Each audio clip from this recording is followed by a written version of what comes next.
If I had my druthers,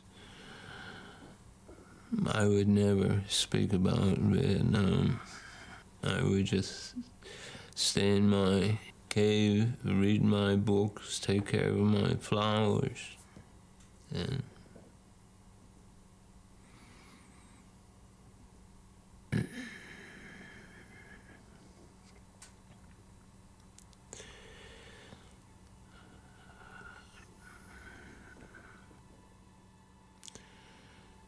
but I know that that's not the reason I survived.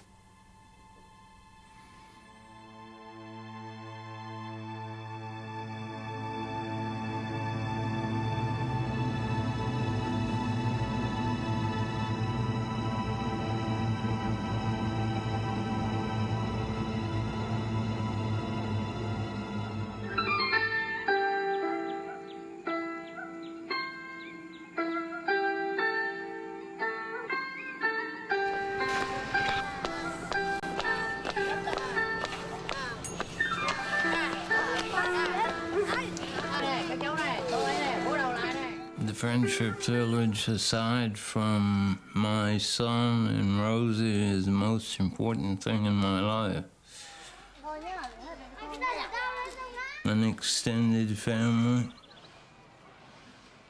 a place from the beginning for me of reconciliation, of healing, of hope. Also, an important point for me is that we can make a difference in life. And I think the Friendship Village personifies that.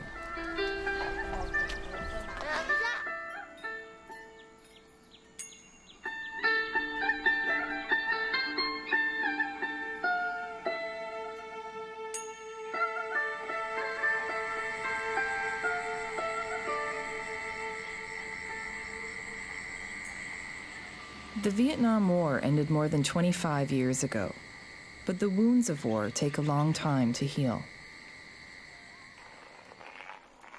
On a former rice paddy outside Hanoi, a new legacy of the war is under construction.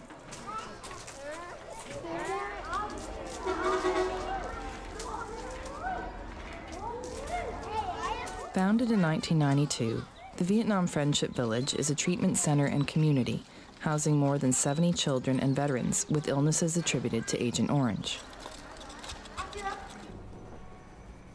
The U.S. Air Force sprayed Agent Orange during the war to remove Vietnam's dense jungles. The Vietnamese believe the dioxin in Agent Orange is responsible for more than 1 million birth defects. But the Vietnam Friendship Village is more than a place of physical healing. It is also a vision of peace, realized in the hearts and minds of those who are building it. Well, I'm here with a bunch of Americans that are active with the International Village, Friendship Village. I came to Vietnam to come back and visit it after all these years since the war. And it gives you a whole new perspective. You know, I'm really glad that I've made this trip. Aren't you? I was a medical advisor, a supervisor in the war in Hue. I did bits and pieces, and I sort of achieved a bit here and a bit there, and I come away dissatisfied with the work that I did. You know, I do things differently now, but now I've got this opportunity to help out here, which would be great. Like now we have Germany, France, USA, England, Australia, and Japan. But our whole ideal here is to help the kids, and this is about peace and reconciliation. It's about people who have killed each other and fought and can come together and be brothers again. And especially now with what's going on in Afghanistan, we have to understand that we can come together and we don't have to kill each other and we don't have to hurt each other. There are ways, but we have to work at it and we have to find it and we have to put ourselves out to do this. Right now, the children we work with mostly, we feel they can be rehabilitated. But now we want to build this new house over here for the kids that are so severely damaged they can't really be helped. All you can do is work with them.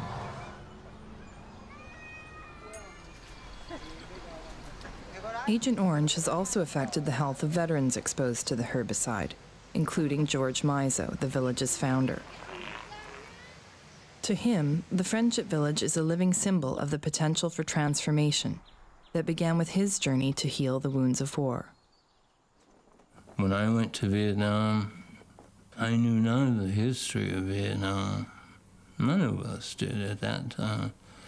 Our country didn't even know any of the history of. It was a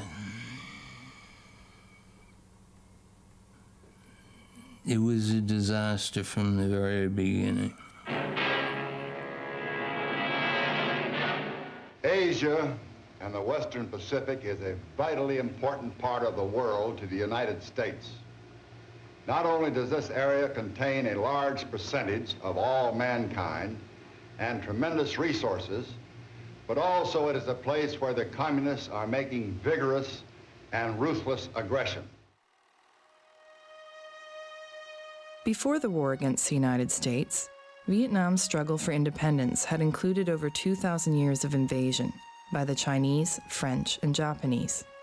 But in 1954, at the Battle of Dien Bien Phu, Vietnamese nationalists led by Ho Chi Minh defeated their French landowners, ending 100 years of colonial rule.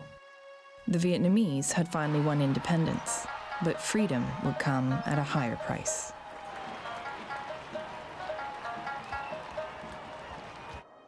If Indochina goes, several things happen right away. The Krop Peninsula, the last little bit of end hanging on down there, would be scarcely defensible. The tin and the tungsten that we so greatly value from that area would cease coming. So you see, somewhere along the line, this must be blocked. I grew up believing that the United States was a great country. I mean, one of my first recollections is when Eisenhower was running for president. I was sitting on my father's shoulders, and he said, these are the men who saved the free world. These are the men who stopped Hitler, Stalin, the Japanese. So I grew up believing, you know, we were the good guys. I think we're on the wrong side. This is no time to think. As the son of a Native American, George had grown up with images of American valor and patriotism, from the Wild West to Washington, D.C. Ask not what your country can do for you. Ask what you can do for your country.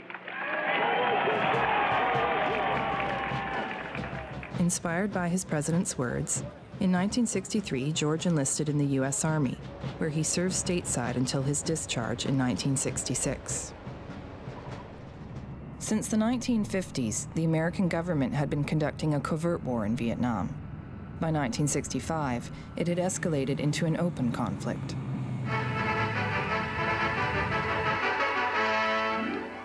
United States Marines head for security duty in South Vietnam, where they will guard the American jet airfield against attack by Viet Cong guerrillas and infiltrators from North Vietnam, only 80 miles away. So we must be ready to fight in Vietnam, but the ultimate victory will depend upon the hearts and the minds of the people who actually live out there. The U.S. never officially declared war on Vietnam, but by 1967, the war drums were beating loudly, and George decided to re-enlist. I felt that if my country was at war, I had to serve. My only conditions was that I be in Vietnam within 5 days, and that I be assigned to a unit that was going to see a lot of combat. And I got my wish.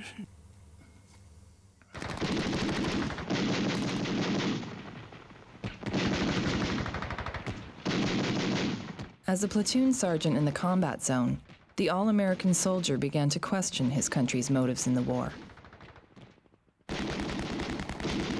In the first few months, Most of our battles centered around recapturing from the Viet Cong large plantations.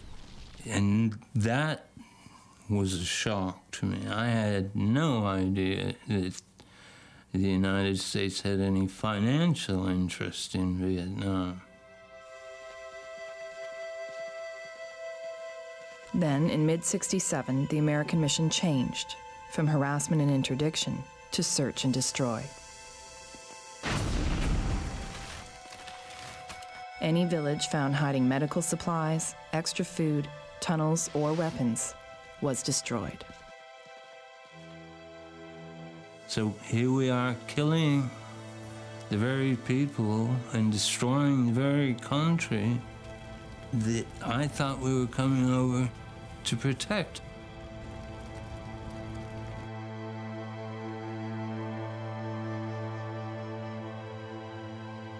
You know, I became aware that the Vietnamese are an incredible people.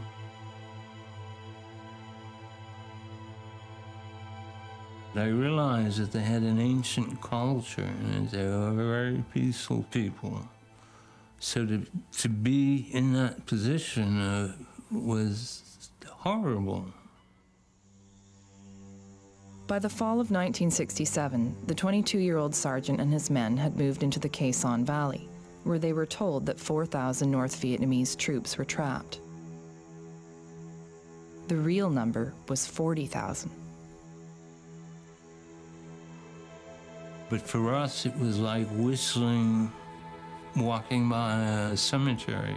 We knew it was just a matter of time before we were overrun.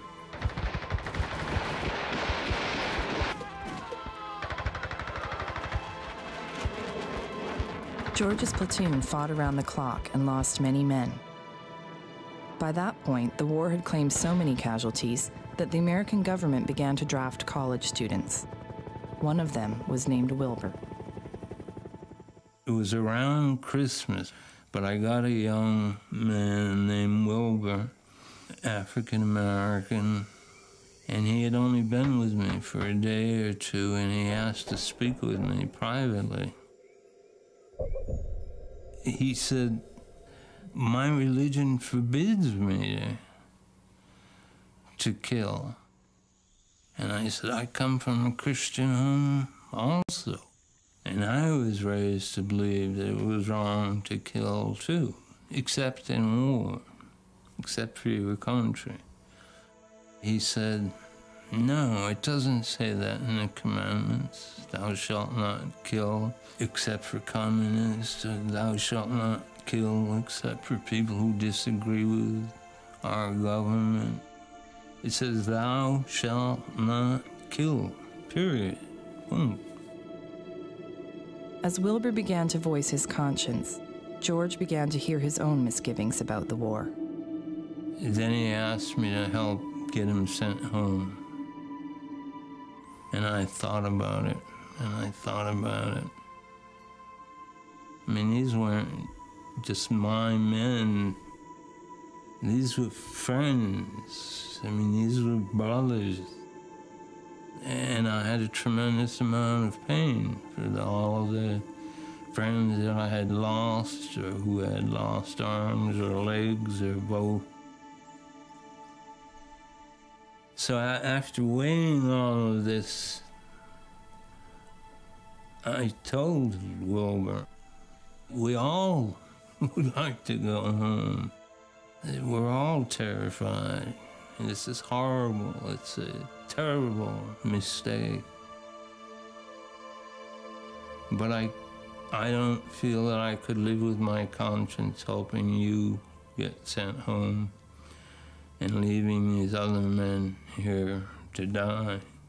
So I told him no.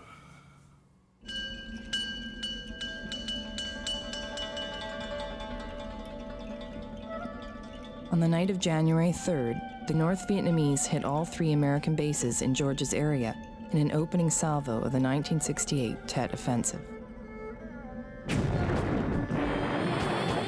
Wounded by one of the first rockets, George continued to fight through the night.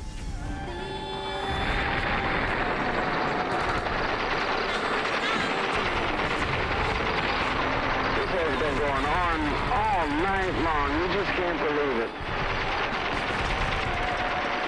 It was just unbelievable. The one thing I can't remember from that night is where Wilbur was. I assigned Wilbur to be with me because I knew he was afraid, but he wasn't there.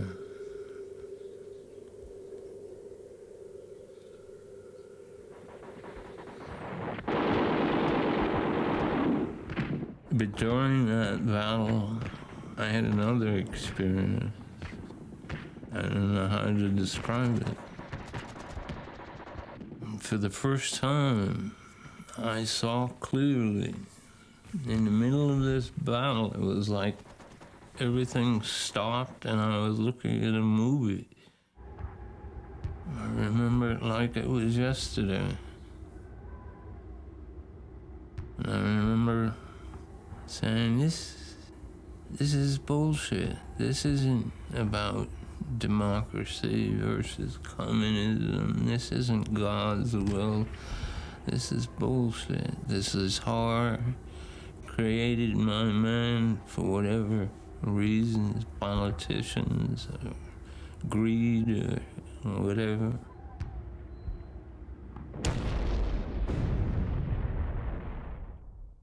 And at that instant, I knew that I would survive.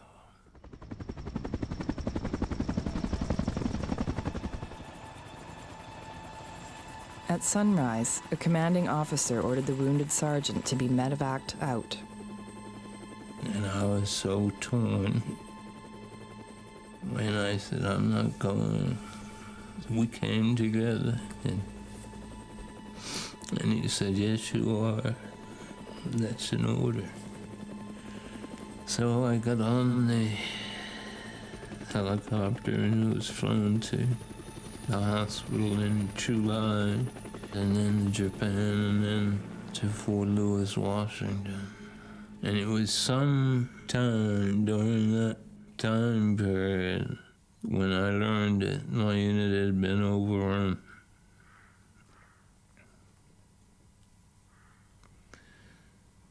And that they had all been killed.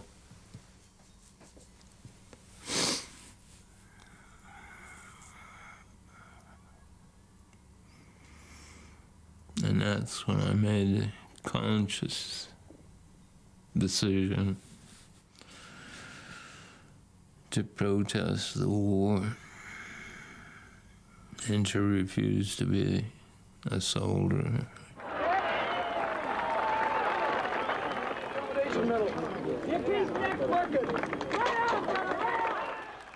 The decorated war hero returned home to find his wife pregnant with another man's baby, his father dying from Lou Gehrig's disease, and his country torn apart by the war in Vietnam. I came back with an incredible amount of anger, and not at the Vietnamese, but at my government. Arrested and imprisoned by the U.S. Army after speaking out against the war, he was eventually released in 1971. During the next 15 years, he earned a psychology degree, worked as an activist and chef, and, like the rest of the country, tried to put the Vietnam War behind him.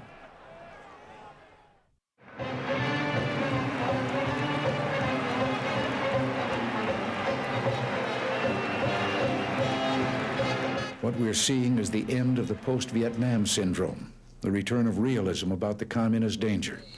Think what signal we'll be sending to the rest of the world when and if this aid to the freedom fighters in Nicaragua is passed. In the 1980s, George and other Vietnam veterans began to recognize an all too familiar pattern taking shape in the jungles of Central America. In 1986, he and 3 other veterans turned in their war medals and staged a 47-day fast on the steps of the U.S. Capitol to raise awareness about American involvement in Nicaragua.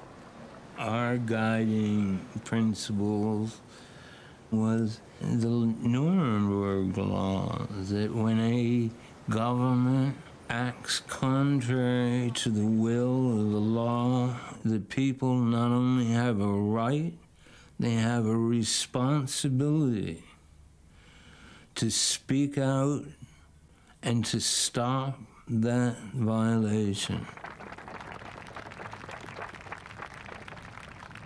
And we, especially as veterans, I feel have a strong moral obligation to stop the killing, and we're willing to put our lives on the line. So that's what we're doing by our statements, with our fast, and in renouncing our methods.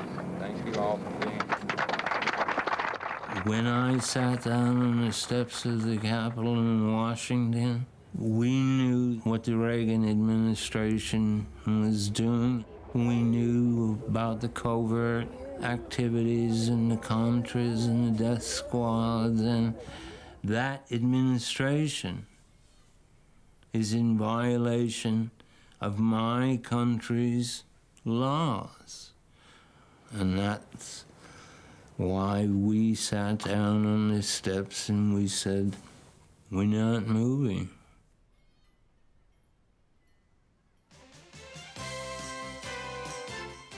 They say they will die to make their point.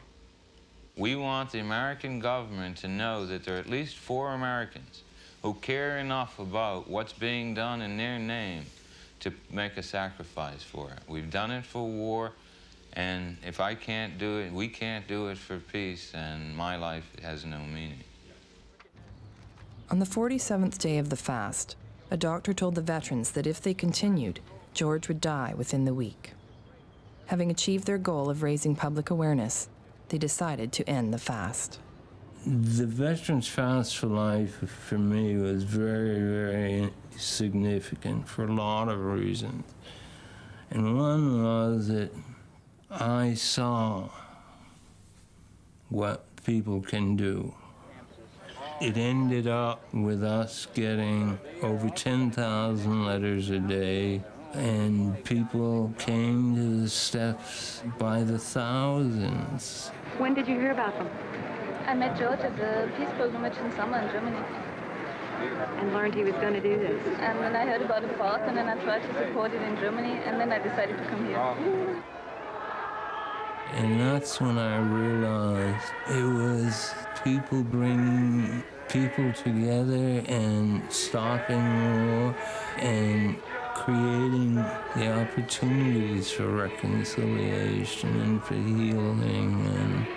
But that experience made me aware how desperate people were to see it was possible. And that's when I started working for peace and justice for all people, and building the Village of Friendship as an example of what people can do if they set aside those differences and work together.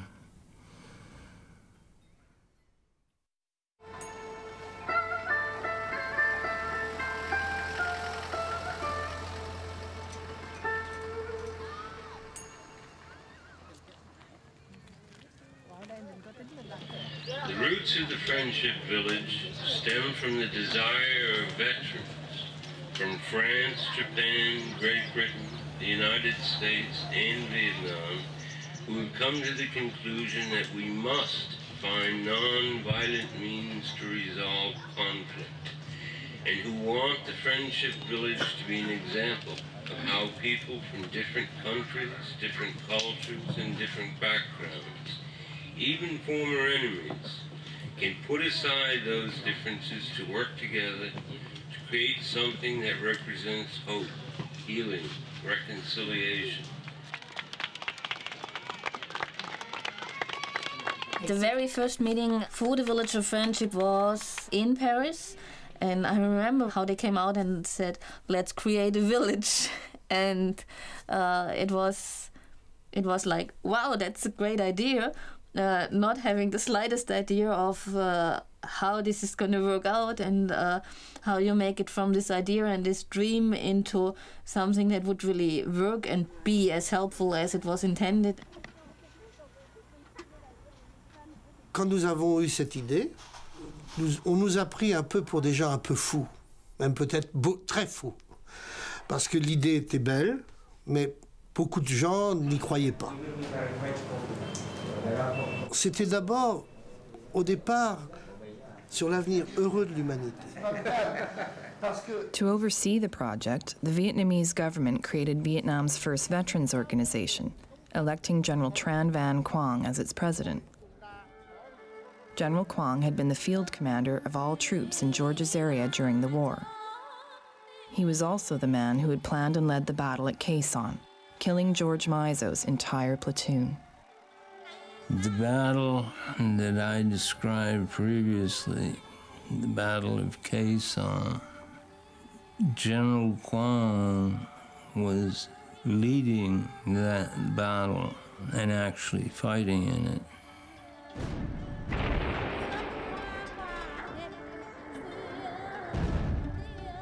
And we've talked a lot about it after that night, over the years. Đúng là trong cái thời chiến tranh ấy, thì tôi cũng không biết anh Mizo là ở đâu. Nhưng mà trong làm thiết kế một cái trận chiến đấu, sẽ đánh xong rồi, kết quả sau này gặp nhau, kể lại thì mới biết rằng lúc đó là tôi và anh Mizo là hai người gặp nhau ở trên mặt trận. Không có thể biết nhau trước được. Nhưng mà rất may rằng là chúng tôi lại được gặp nhau sau hòa bình và làm bạn với nhau.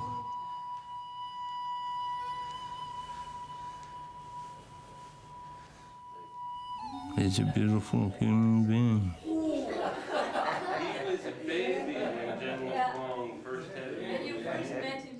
We formed a bond over the years. It's just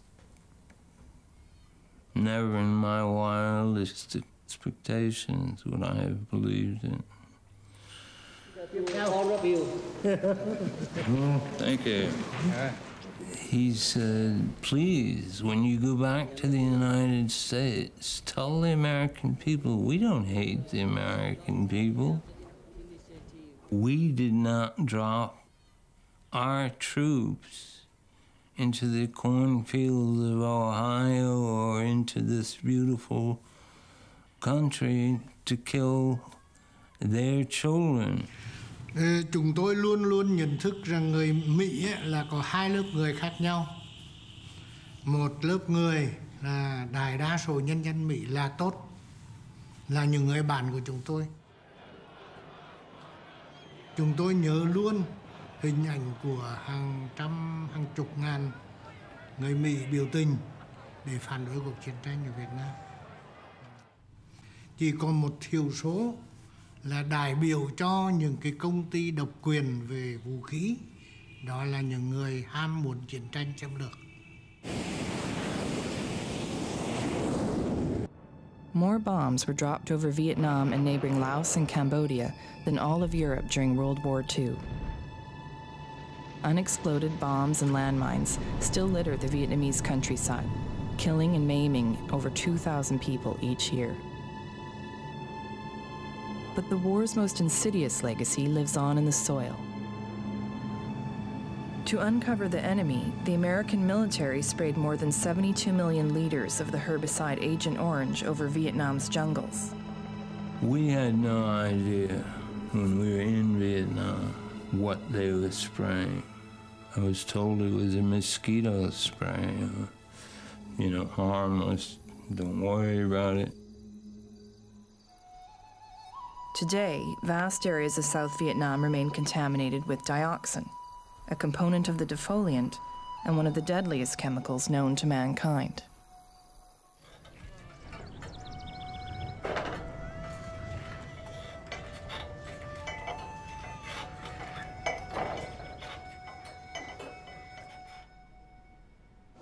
Và cái chất thứ hai là cái chất trắng.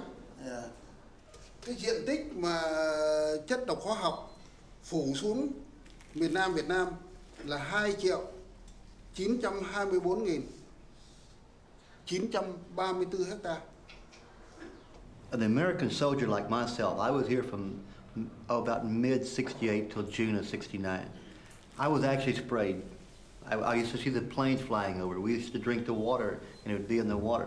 But I was only here for a year. A lot of these soldiers were here. They were sprayed for 10 years.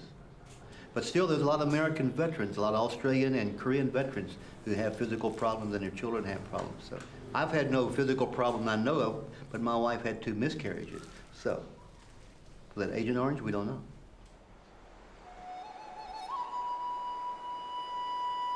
In the areas sprayed, what was once triple canopy jungle has been reduced to invasive grasses and shrubs. Scientists estimate the dioxin will remain in the soil for 400 to 500 years.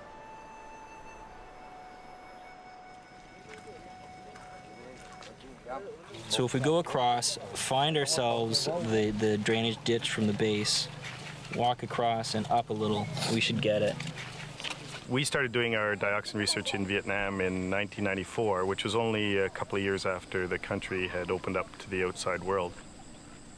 We transferred our knowledge and expertise in dioxin research in Canada on pulp mills to the situation here in Vietnam.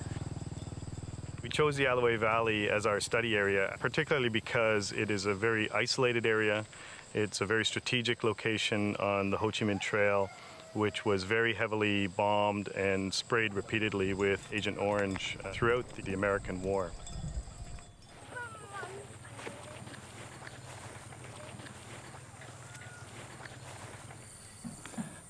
Okay, so I'm just probing for a location that has no resistance. So when we take a sample, we're not going to hit anything dangerous. This area was bombed, and perhaps there's bombies or unexploded ordnance here. The main threat that we're concerned about is mines. They have an immediate reaction if you step on them.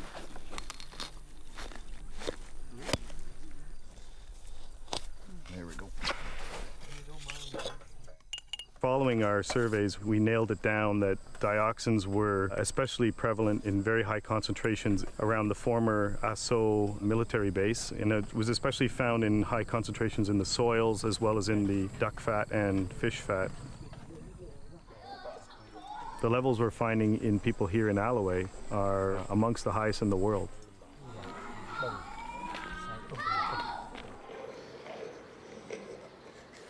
We've also shown through some preliminary studies that the rates of birth defects here are higher than in other areas of Vietnam.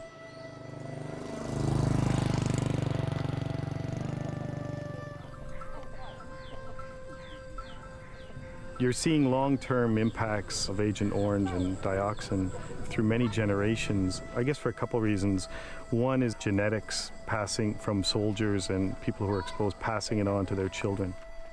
Secondly, and perhaps most importantly, is you're also seeing continual exposure in the environment to this day. The cultivation of the fields in these highly contaminated areas, it wakes up the dioxin that's buried in the soils. This has then now made it readily available to the people.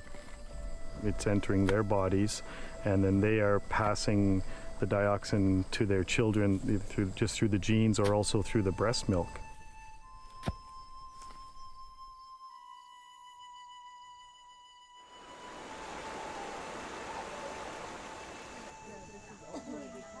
The only real means of removing dioxins from the soil is through burning or incineration. It would cost billions of dollars.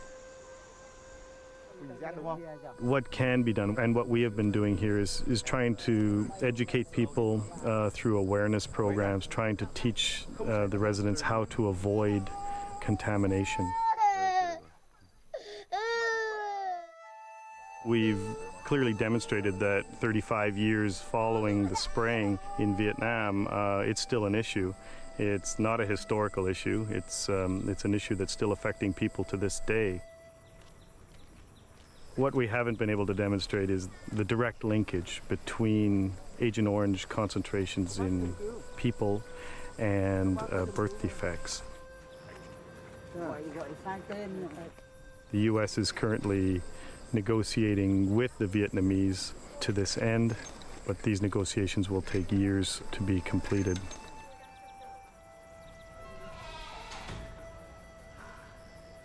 Dạ có ạ, bố cháu đi bộ đội từ năm 68 ạ, ở trong chiến trường là 6 năm. Sau khi về một thời gian thì bố cháu cũng sinh sống bình thường như người dân thôi. Thì đến sinh được 2 cháu đầu thì đến cháu thứ tư, thứ ba là bắt đầu bị trường hợp như thế này ạ. Rồi vừa rồi đến tháng vừa rồi này ở tỉnh mới đưa đi xét nghiệm thì sức khỏe là giảm, không có khả năng lao động nữa rồi ạ. Không bị sốt. Không bị sốt à? Chỉ ho thôi gì?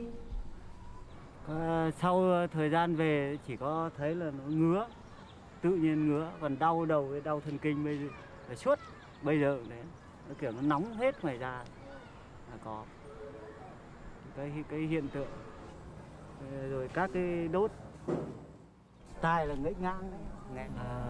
Tôi có 4 cháu, thế nhưng mà bị 3 đứa bị ảnh hưởng, một đứa mất.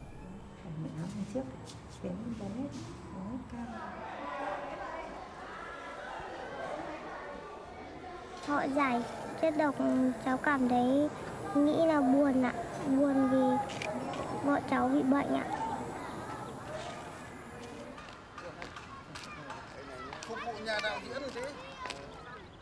In my case, in 74, I suddenly got this huge rash.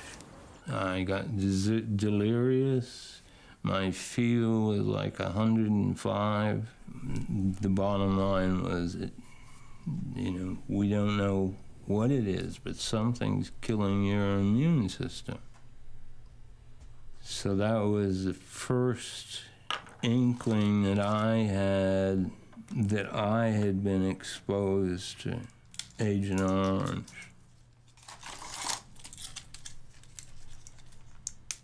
George is definitely one of the bravest person I've ever met. I don't know if I would be in his situation, but I would even manage to make it through one single day. The effects of Agent Orange are that his immune system doesn't work anymore, so he gets every infection that's flying around, which is really difficult because both of his heart attacks happened during an infection. I'm great. Good. George's anti-war activities made him ineligible for veterans benefits until 1998. After his first heart attack in 1987, he and his new family decided to live in Germany, where he could receive the medical care he needed.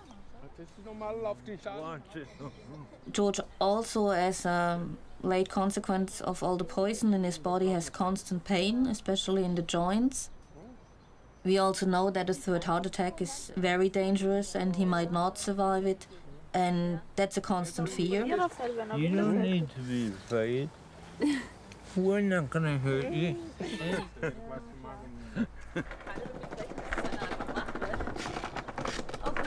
In January next year, we're gonna be having a 10-year anniversary of the German group.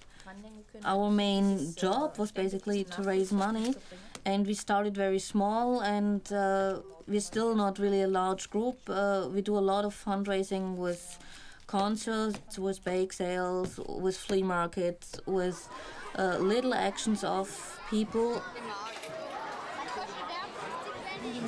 These beautiful human beings are doing what the project is all about.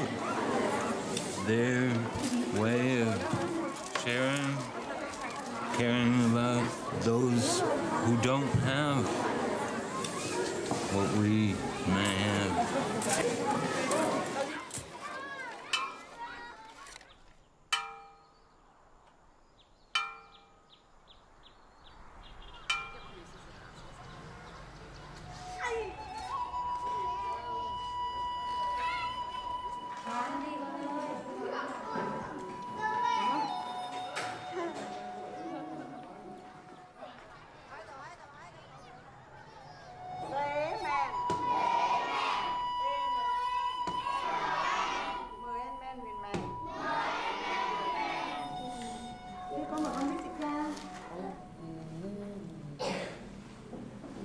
The original plan was that the whole village would cost $2.5 million, and we've raised a large part of that already. We have 8 family houses, we have the clinic, we have the school, we are building a house for severely handicapped children, and I think we've come a long way.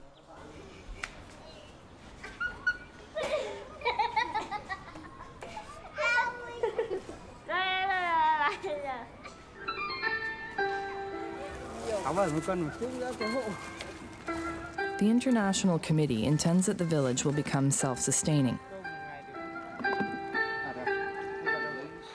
In the meantime, committee members continue to raise money through grassroots efforts.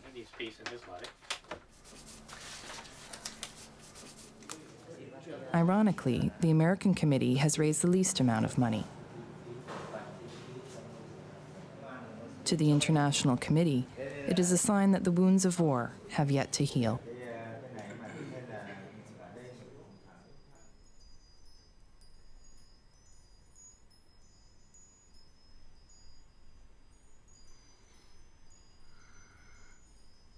Americans, for 40 years now, Vietnam has been the big pink elephant in the living room that everybody doesn't want to see, but is there.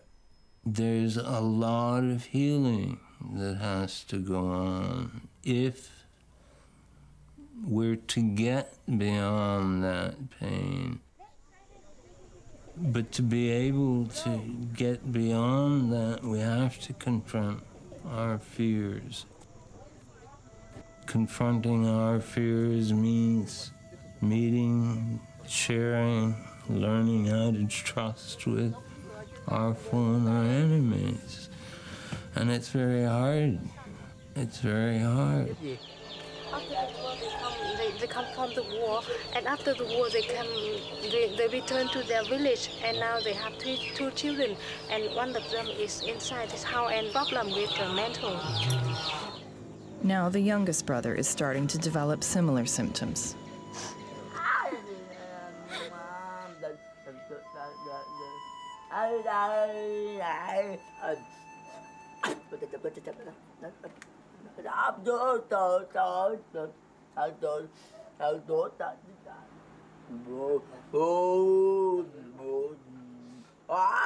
I was just curious, is he like this all the time, day and night, or is it excited because we're here?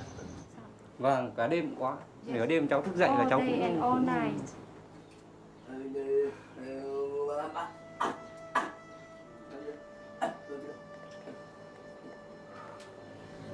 It never ends, you know, the war never ends. It's just kind of still going on, and it's still hurting people, and it's still killing people, and it's just, you know, I mean, it was bad enough, the suffering that was then, but, you know, to see that it's still going on today, it makes me angry, makes me feel guilty. And it makes you feel so damn impotent, I guess the word. You know, you just can't, there's nothing you can do.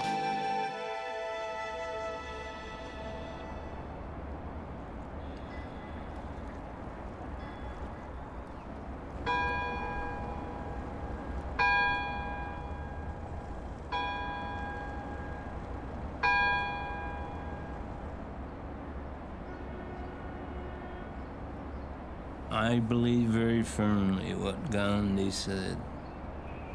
It may seem insignificant what we do, but it's important that we do it. Hope is an illusion. If you want to create something, you have to actively work it and not hope that somebody else, somehow, some miracle is going to happen and people will come to their senses or whatever.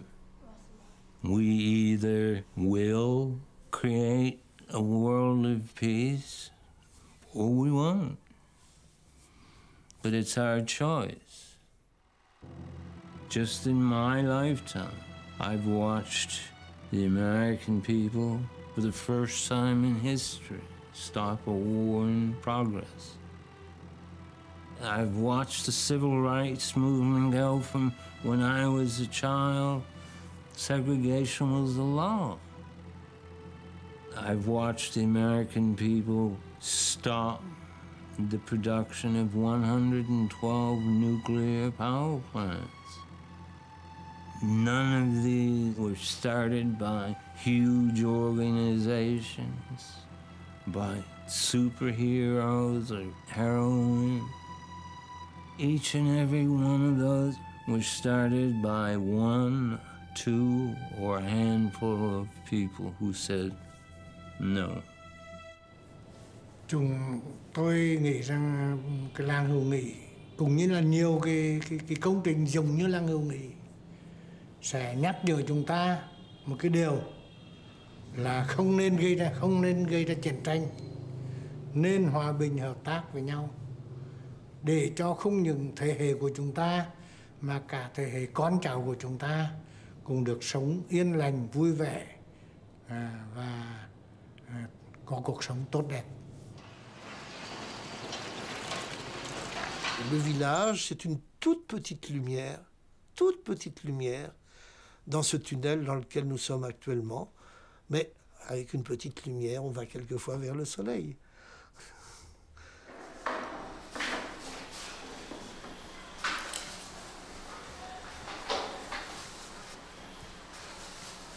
There's an old Jewish saying, he or she who saves one saves the world.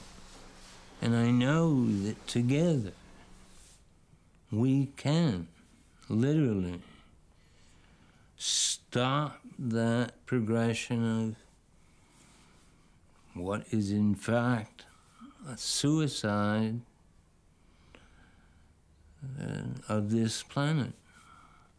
I really believe what Gandhi said, that, you know, evil can only exist when good people do nothing.